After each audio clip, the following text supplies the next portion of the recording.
টেবিলের ওপর চকচকে মানুষের একটা মাথার খুলি পড়ে আছে। তার পাশে শোয়ানো আছে কয়েকটি অস্থি। টেবিলের পাশে সিঙ্গেল খাটে মেডিকেল কলেজের ছাত্র পিটার চোখ বন্ধ করে শুয়ে আছে। মনে হচ্ছে সে অঘোরে ঘুমিয়ে আছে। ঘরের চারিধারে হোস্টেলের মতো কয়েকটা সিঙ্গেল চৌকি, প্রত্যেকটি চৌকির পাশে একটি করে ছোট টেবিল ও চেয়ার। অন্যান্য ছাত্রাবাসের মতো এই ছাত্রাবাসের ঘরটিও অগোছালো। পুলিশ ইন্সপেক্টর জোন্স ছাত্রাবাসে আনাচে কানাচে সন্ধানী দৃষ্টি বোলাতে বোলাতে পিটারের একজন রুমমেটকে প্রশ্ন করে। তারপর ছেলেটি ইতস্তত করে উত্তর দেয়, না মানে আজকের যুগেও এই রকম ঘটতে পারে তা আমি কল্পনাও করতে পারিনি স্যার। ইন্সপেক্টর জোন্স অধৈর্য হয়ে বলে ওঠে, অর্থাৎ অর্থাৎ ওই মরার খুলিটা রাতে টেবিলের উপরে নড়াচড়া করে। আপনি সুস্থ আছেন তো? হ্যাঁ স্যার, আমি সম্পূর্ণ সুস্থ আছি। আপনার মতো পিটারও আমাদের কথা অবিশ্বাস করত, হেসে উড়িয়ে দিত। আচ্ছা, গত রাতে আপনি কোথায় ছিলেন? আমি একটা জায়গায় গিয়েছিলাম স্যার। ফেরেন কখন? তা ভোর 6:45টার দিকে হবে। ঘরে এসে কি দেখেছেন? পিটার নিজের বিছানায় এখনকার মতো শুয়েছিল। আমি ভেবেছিলাম ও হয়তো ভোরের দিকে ঘুমিয়েছে, ওকে জাগানো ঠিক নয়। ভোরের দিকে ঘুমিয়েছে বলতে কি বলতে চাইছেন? পিটারের অনিদ্রা রোগ ছিল, তাছাড়া রাত জেগে পড়াশোনা করার অভ্যাস ছিল ওর।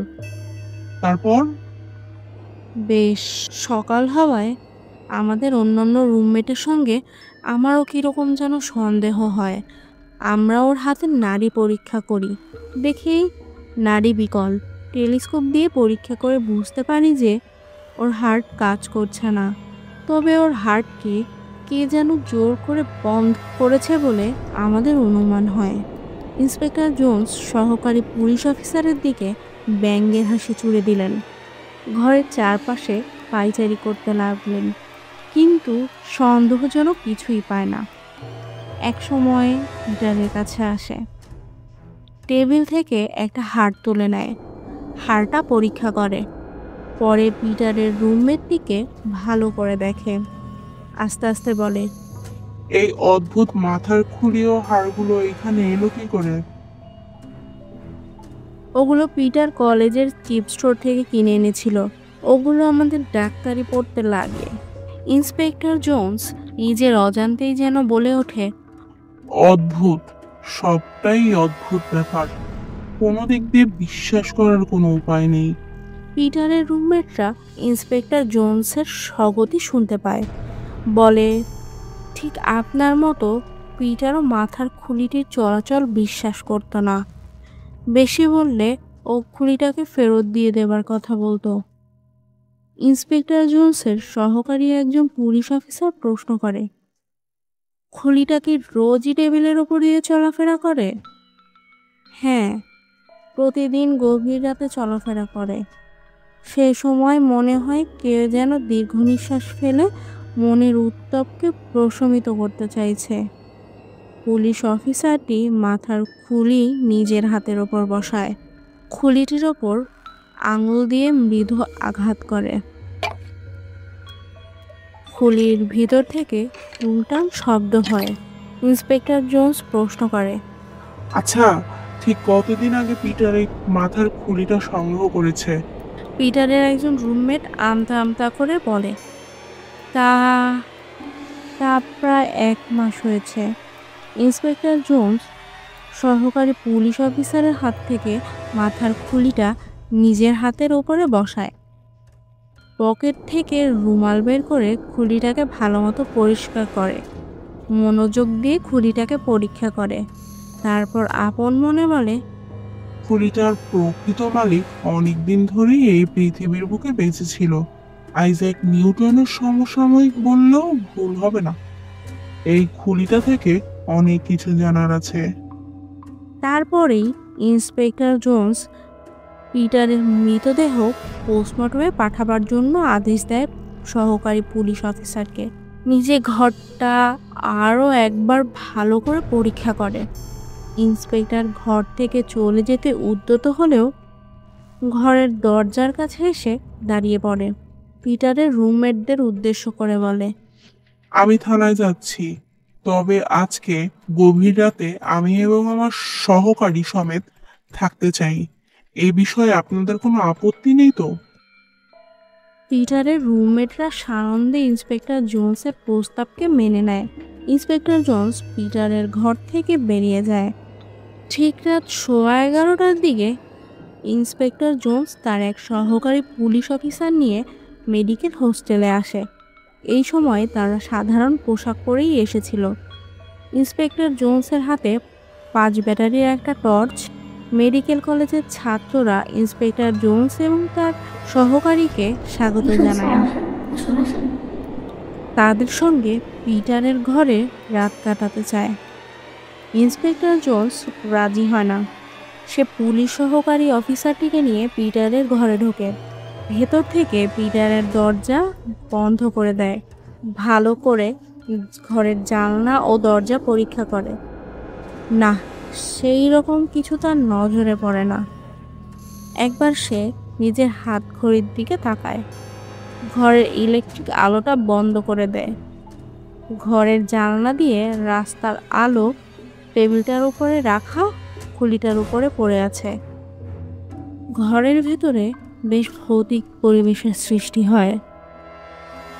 ইন্সপেক্টর জোন্স সহকারী পুলিশ অফিসারটির কাছে যায়। চাপা স্বরে বলে, প্রথম রাতটা আপনি খুঁটিটার উপরে নজর রাখবেন। এই সময় আমি একটু ঘুমিয়ে নেব। পরের রাতে আমি জেগে থাকবো, আপনি ঘুমাবেন। সহকারী পুলিশ অফিসারটি ঘাড় নেড়ে সম্মতি জানায়। পুলিশ ইন্সপেক্টরের হাতে বড় টর্চ লাইটটা সহকারী পুলিশ অফিসারের হাতে দেয়। নিজে পায়ে পায়ে পিটারের চৌকিটার উপরে উঠে বসে। চৌকিতে শুতে শুতে বলে, যদি কোনো সন্দেহজনক কিছু চোখে পড়ে তাহলে তা আমাকে অতি অবশ্যই জানাবেন। এইবার পুলিশ অফিসারটি ঘাড় নেড়ে সম্মতি জানায়। ইন্সপেক্টর জোন্সের চৌকির একপাশে পুলিশ অফিসারটি বসে আছে। ঘরের চারিদিকে ও খুলির উপরে নজর রাখে। রাত ক্রমে ক্রমে বাড়তে থাকে। ছাত্রাবাসের সিঁড়িতে মানুষের চলাচল শুরু হয়। কোথায় যেন ভারী কিছু সরানোর শব্দ ঘরে শ্মশানের নিস্তব্ধতাকে ছিন্ন ভিন্ন করে দেয়। একসময় পুলিশ অফিসারের চোখের পাতা ভারী হয়ে আসে। রাস্তার ভারী ট্রাম চলাচলে মেডিকেলের ছাত্রাবাসটা কেঁপে ওঠে। পুলিশ অফিসারটি সতর্ক হয়ে ওঠে। একসময় মনে পড়ে সে যে চৌকিতে বসে আছে, সেই চৌকিতে একজন যুবকের হৃদস্পন্দন কে যেন জোর করে থামিয়ে দিতে চাইছে। সেই যুবকের আত্মা এখন আছে কোথায় কে জানে। সঙ্গে সঙ্গে পুলিশ অফিসারটির মনে হয় টেবিলের ওপরকার খুলিটি টেবিল থেকে কিছুটা উপরে উঠে শূন্যে ঝুলছে। খুলিটির দৃষ্টি যেন তাদের দিকে স্থির হয়ে আছে। পুলিশ অফিসারটির মনে হয় সে বোধ হয় তন্দ্রাচ্ছন্ন হয়ে স্বপ্ন দেখছে। তাই সে চৌকির ওপরে নড়ে চড়ে বসে। সে নিজের চোখ হাতের চেটো দিয়ে ভালো করে ঘষে নেয়। তবুও যেন খুলিটা সচল হয়ে উঠেছে। সঙ্গে সঙ্গে অজানা এক আতঙ্কে বুক কেঁপে ওঠে। কে যেন তার দম বন্ধ করতে চায়। পুলিশ অফিসারটি সঙ্গে আনা রিভলভার বের করে এবং খুলিটির দিকে তাক করে। নিজেকে সঙ্গত রাখার চেষ্টা করে, কিন্তু সেই অজানা আতঙ্ক তাকে স্থির থাকতে দেয় না। দীর্ঘ নিঃশ্বাসের শব্দ সে স্পষ্ট শুনতে পায়। সে মরিয়া হয়ে ইন্সপেক্টর জোন্সকে ডাকার চেষ্টা করে। মুখ থেকে অদ্ভুত শব্দ বের হওয়া ছাড়া আর কিছুই হয় না তার। নিরুপায় হয়ে অতি কষ্টে জোন্সকে সে ধাক্কা দেয়। সঙ্গে সঙ্গে ইন্সপেক্টর জোন্সের ঘুম ভেঙে যায়। চাপা স্বরে প্রশ্ন করে, কি ব্যাপার? পুলিশ অফিসারটি কোনো কথা বলতে পারছে না দেখে সে পুলিশ অফিসারটিকে ধাক্কা দেয়। ইন্সপেক্টর জোনসের ধাক্কায় পুলিশ অফিসারটি নিজের আয়ত্তে আনতে পারে। কোনো রকমে বলে, খুলিটা স্যার, খুলিটা। কি হয়েছে খুলিটার? মনে হলো চলছে স্যার। ইন্সপেক্টর জোন্স পুলিশ অফিসারের হাত থেকে টর্চটা নেয়, খুলিটার ওপরে টর্চের আলো ফেলে। না, সেই রকম কোনো অস্বাভাবিকতা চোখে পড়ছে না। ইন্সপেক্টর জোন্স টর্চ বন্ধ করে, টর্চটা এবার নিজের কাছেই রাখে। ঘরভর্তি আগেকার মতোই অন্ধকার নেমে আসে। ইন্সপেক্টর জোন্স আগের মতো চৌকির ওপরে শুয়ে পড়ে।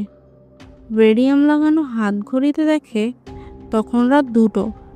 আধ ঘন্টা পরে আবার পুলিশ অফিসারটি ইন্সপেক্টর জোন্সকে ধাক্কা দেয়, ফিস করে বলে, আবার স্যার, স্যার আবার।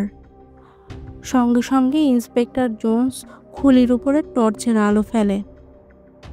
না, খুলিটিকে নড়তে চড়তে দেখা যায় না। তবুও ইন্সপেক্টর জোন্স হাতের টর্চ নেভায় না, টর্চের আলো খুলিটার উপর ফেলে রাখে। এভাবে কিছুক্ষণ যায়। একসময় ইন্সপেক্টর জোন্স হাতের টর্চটা সহকারী পুলিশ অফিসারের হাতে দেয়। ইন্সপেক্টর জোন্সের নির্দেশ মতো সহকারী পুলিশ অফিসারটি টর্চের আলো খুবলিটার উপরে স্থির করে রাখে। পায়ে পায়ে ঘরের ইলেকট্রিক আলোর কাছে যায়। ইন্সপেক্টর জোন্স চৌকি থেকে নিঃশব্দে নামে, টেবিলের ওপরে রাখা খুঁড়িটার কাছে যায়। ইন্সপেক্টর জোন্সের নির্দেশ অনুযায়ী পুলিশ অফিসারটি ঘরের ইলেকট্রিকের সুইচ টেপে। সঙ্গে সঙ্গেই ইলেকট্রিকের আলো সমস্ত ঘরে ছড়িয়ে পড়ে। এর মধ্যেই ইন্সপেক্টর জোন্স টেবিল থেকে খুলিটা নেয়। ইন্সপেক্টর জোন্সের হাতে খুলিটা জীবন্ত হয়ে ওঠে। খুলিটা ভৌতিক উল্লাসে মেতে ওঠে। ইন্সপেক্টর জোন্স ব্যাপারটা বোঝার আগেই তার দেহে আতঙ্ক সৃষ্টি হয়। সেই খুলিটা ফেলে দিয়ে নিজেকে নিরাপদ করতে চেষ্টা করে। অনেক চেষ্টা করেও খুলিটা সে ফেলতে পারে না। ভয়ে তার শরীর ঠকঠক করে কাঁপতে থাকে। অদৃশ্য প্রেতাত্মা আড়াল থেকে আতঙ্কের সৃষ্টি করেছে বলে তার ধারণা হয়। অনেক চেষ্টা করেও ইন্সপেক্টর জোন্স রহস্যের সমাধান করতে পারে না। রহস্যই থেকে যায়।